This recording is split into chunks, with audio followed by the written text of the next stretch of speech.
All right, folks, let's dive into the latest political showdown in Washington. Today we're talking about the fiery clash between Senator Josh Hawley and a nominee who signed a controversial letter back in 2021. So here's the scoop. Senator Hawley starts off by grilling the nominee about a letter they signed urging then Vice President Mike Pence to invoke the 25th Amendment to remove former President Trump.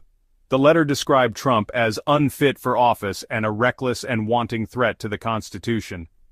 Hawley gets straight to the point. You signed this letter. Does this still reflect your views? Mr. McKenzie, I just want to ask you one thing really quickly here before my time expires. You wrote a letter in 2021 asking then Vice President Pence to invoke the 25th Amendment. I just want to quote you to make sure I get this right.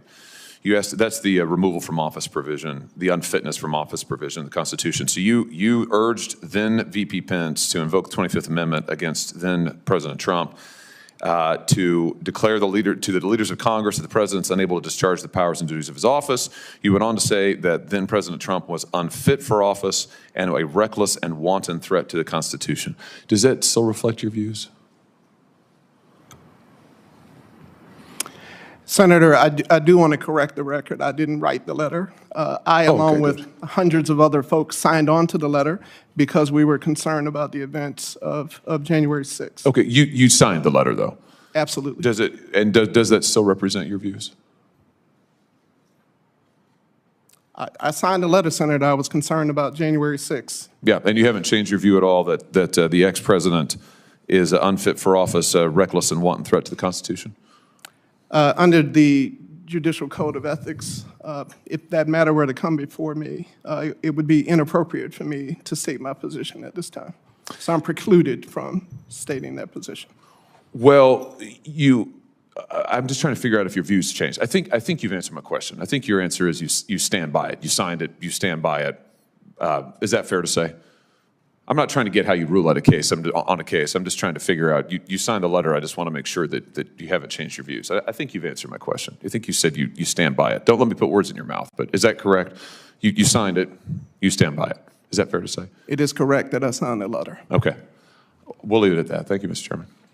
The nominee, composed but cautious, replies, Senator, I did not write the letter. I, along with hundreds of others, signed it because of concerns surrounding January 6th. But Hawley's not backing down. But you signed it. Do you still believe the former president is unfit for office, reckless, a threat to the Constitution?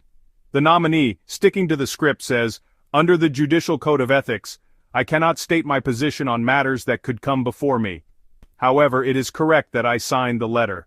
Hawley presses further. I'm not asking how you'd rule on a case. I'm asking if your views have changed. Do you still stand by what you signed? The nominee, still unwilling to budge, leaves Hawley no choice but to drive his point home. So you signed the letter and it's fair to say you stand by it, correct? The nominee finally concedes, it is correct that I signed the letter. With that, Hawley leans back and declares, thank you, I think that says everything. This moment highlights the intersection of ethics and political accountability. Judicial nominees are bound by strict codes of conduct, but should past public statements be scrutinized this heavily? This exchange serves as a powerful reminder of how political actions and public accountability collide. Whether you agree with Hawley's approach or the nominee's measured responses, it's clear that these moments shape public perception and trust. Thanks so much for watching. If you enjoyed this breakdown, give it a thumbs up and share it with someone who loves staying informed. Don't forget to subscribe and hit the bell icon for more insightful content. Until next time, take care and stay informed.